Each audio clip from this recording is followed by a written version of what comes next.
My name is Jesse Levin. Thanks so much for having me.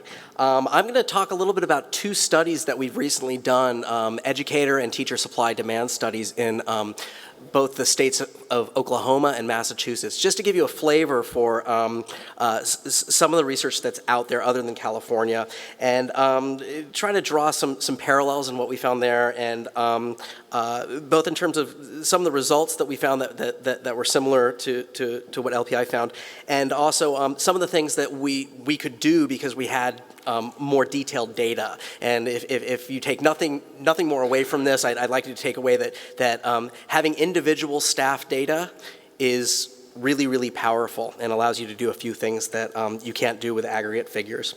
So, like I said, we did two different studies, one for Oklahoma and one for Massachusetts, and the client motivation on these were a bit different. In Oklahoma, they had concerns that were very similar to California. They were really looking at existing and looming teacher shortages, at least they felt, but they wanted this empirically validated. In Massachusetts, they weren't so concerned about shortages overall. They were more concerned about particular shortages in areas, subject areas and program areas. So let me just show you very quickly our main result. We have just a ton of results for both of these studies, and I wanted to keep this very quantitatively light because when you just present a lot of numbers, often people's eyes glaze over.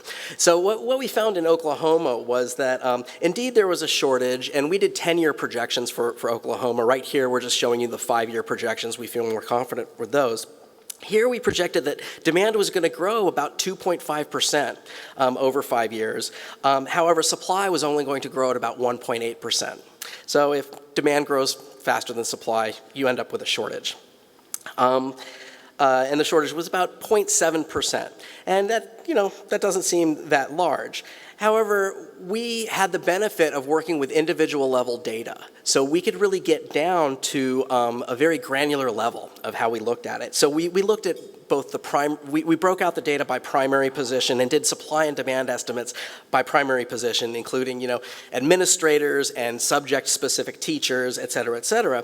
And so while the aggregate story tells you that there was a 0.7% shortage overall projected 5 years out, for specific areas, it was much, much higher. So for instance, in middle school, we found language art teachers, there was projected to be about a 9.9% shortage for language arts, 10.5% for social studies, math and science were both hovering around 8%, and this is for middle school teachers. Very similar figures for high school, 13.6% shortage in 5 years for social studies and 8.4% for language arts, et cetera, et cetera.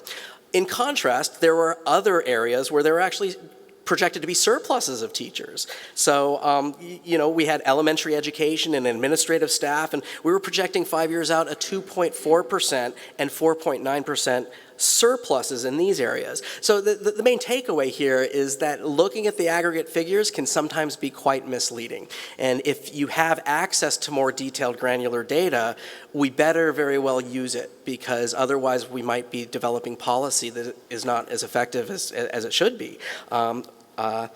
So moving on to Massachusetts very, very quickly, or let me just add the other things that we were able to look at in Oklahoma. We also had data on individual teachers over time, so we could look at mobility.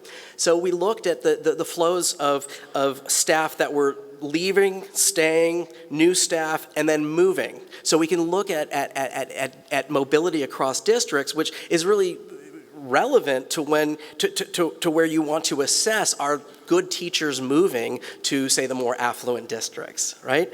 And I just think that being able to do this type of analysis is really integral to the work that we need to do. Just a case in point, the state equity plans that all states are being asked to do. We also were able to look at things like certification type, and we found something similar in Oklahoma that LPI did. In the most recent 2 years, they had 2 years running, they had consecutive doubling of emergency certifications that were issued. That was quite alarming to them there, and they wanted us to look into that. We also were able to contrast this using contrast. We looked at educators by gender, age, minority status, the region and locale within which they worked, the size of the districts and schools that they worked, and also the degree of student need, the degree of student poverty. So it really gave us quite a bit of detail that we otherwise would not have if we just focused on the aggregate story. In Massachusetts, we found something a little different.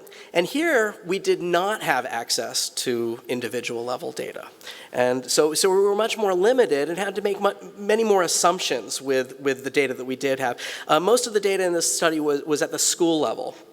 And here, we found that demand was going to decline by 2.9%.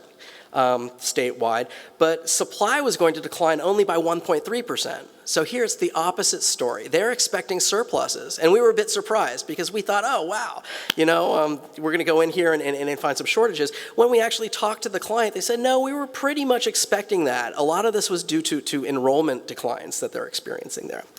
But again, we dug in and we looked more carefully, and we looked by program area of teacher. So we looked at general education teachers, special education teachers, EL teachers, and then also career and vocational technical education teachers. And what did we find? Well, there were shortages, and pretty clear shortages in terms of special education teachers, similar to California, and EL teachers, and to a lesser extent, the career vo-tech teachers. Without doing these breakouts, you would come out with the aggregate figures and say, oh, there's going to be surpluses. We don't have to worry about teacher shortages. But the shortages in these areas were fairly large. It was about 5 years out, our projected shortages were about 5.5% for special education teachers and about 12.5% for EL teachers. In addition, we found regional shortages. In greater Boston and in particular in the city, the more urban locales also had shortages. So things would be misleading. So I wanted to give you just a little bit of flavor of the work that we've done there. And I'm a native Californian. I've got 2 boys, 3 and 5 years old. My older boy just started kindergarten, and I'm very concerned with what LPA came up with. And I think we should be trying to do the best that we can at researching this at the most granular level. That being said, this research takes quite a bit of effort. I think that it necessitates a teaming of perhaps external researchers such as myself and people from LPI, but it really has to have champions that are at the State Department to champion this type of work. They're the ones that have the access to the data and the most knowledge behind the data. They know how the data was collected and what it means, and without their help, this type of research is really impossible. The last thing that I'm going to say is that we just put together a little AIR blog. I think that it's out there, so if you have a chance, pick it up, and it gives you some of our thoughts on it.